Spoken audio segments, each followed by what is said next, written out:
cima, a estátua tinha uma cabeça de, vocês lembram disso? Os pais falando, a cabeça de ouro. Depois aqui embaixo, vem descendo, aqui o tórax dele era de prata. Aqui vem vindo, descendo aqui, tinha as pernas, era de quê? De bronze. Vocês estão muito bem. E depois lá embaixo? E ferro e barro não se mistura. Então ali ele estava dizendo para o rei, tu és fantástico, tu és maravilhoso, mas havia uma sequência de reinos aqui. E aquilo chamou a atenção do rei. Ele ficou fascinado pela inteligência daquele homem, mas não era dele, era a inteligência de quem? Era de Deus. Nesse período em que Daniel estava lá em Babilônia, tinha um outro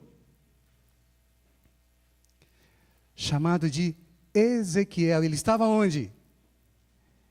Ele estava lá em Jerusalém. E ele dizia para eles, olha, Deus está dizendo, se vocês se mantiverem fiéis, não vão contra a Babilônia, não faça aliança com ninguém, sejam humildes, tal. Deus estava dizendo para eles, acalme, eu estou na direção de tudo, confia em mim.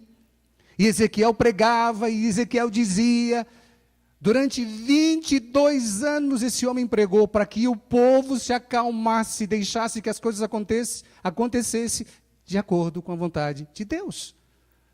Tem um outro personagem, ele era mais chorão, aquele está mais feliz. Foi quando tiraram a foto dele, mas ele era chamado o profeta chorão. Quem era esse homem? É o homem que lamentava. Ele escreveu um livro de lamentações. Ele estava muito preocupado com isso. Foi nesse período aqui, que tem uma profecia que vocês não vão estudar, vocês já ouviram falar. 2.300 tardes e manhã, o que vai acontecer? O santuário será purificado. A primeira fase desse período, 490 anos. Muito interessante aí.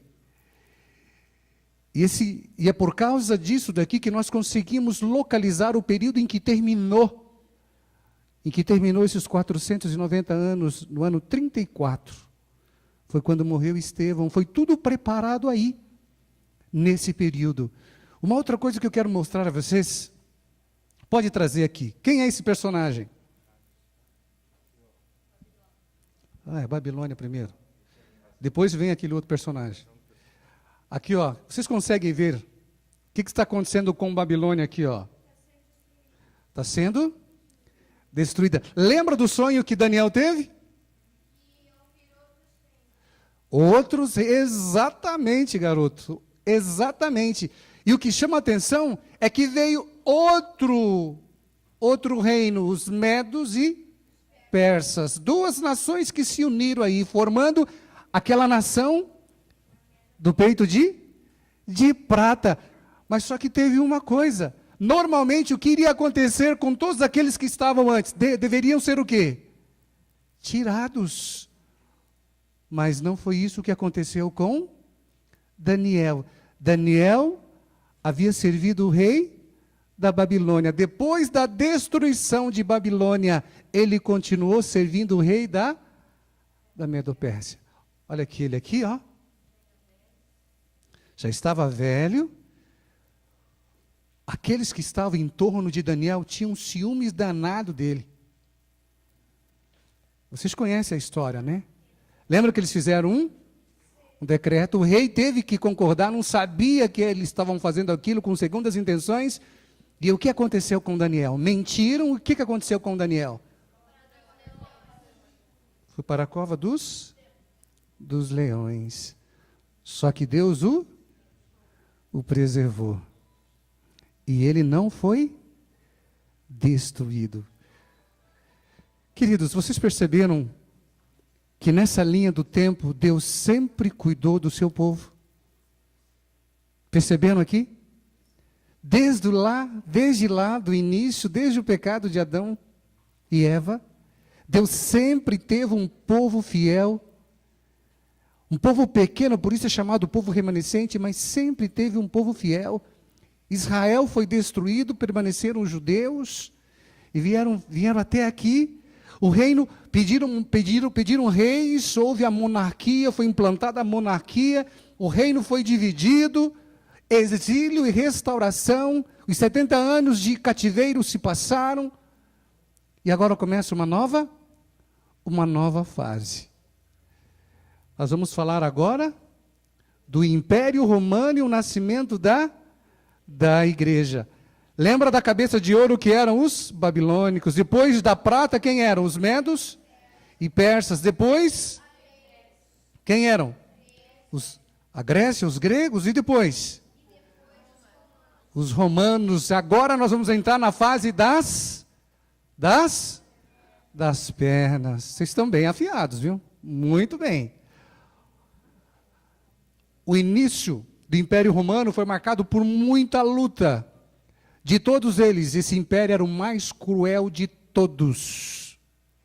Eles eram terríveis, foram conquistando e ganhando tudo e a todos. Foi nesse cenário que alguém muito importante é inserido na história. Quem é esse personagem? Jesus Cristo. O filho de Maria, o filho de José, o filho de Deus. Exatamente isso. 100% homem, 100% divino, 100% Deus. Jesus Cristo. Ele entra na história. É tão interessante que depois dele, a história ficou antes de Cristo e depois de Cristo. Ellen White diz que era o tempo para a vinda dele, era a plenitude dos tempos. Tudo estava preparado para o aparecimento de Jesus.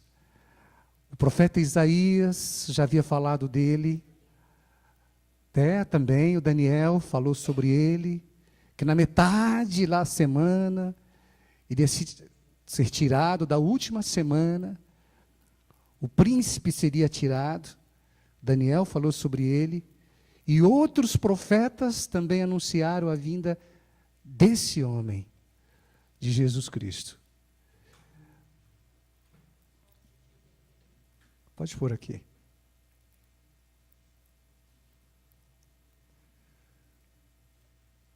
Por que ele veio? Para nos salvar, vai ser muito claro, vocês sabem disso. Por quê? Por que era importante a vinda dele? Hã?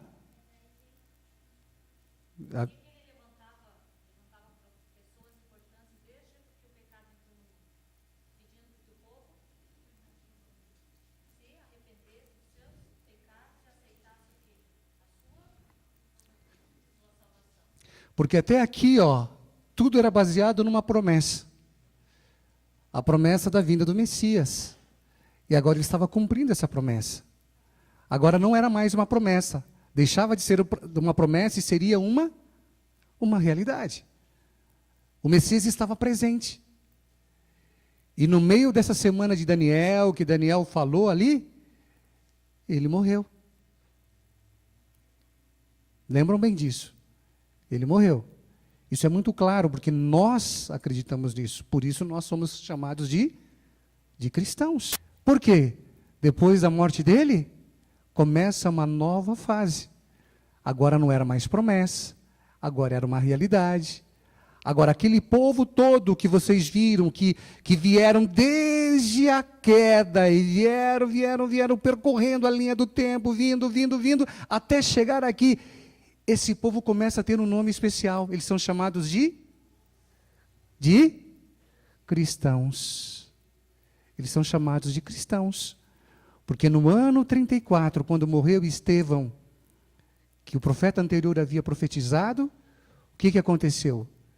O evangelho, que era específico para os judeus, eles mudam então na direção dos gentios. Olha aqui.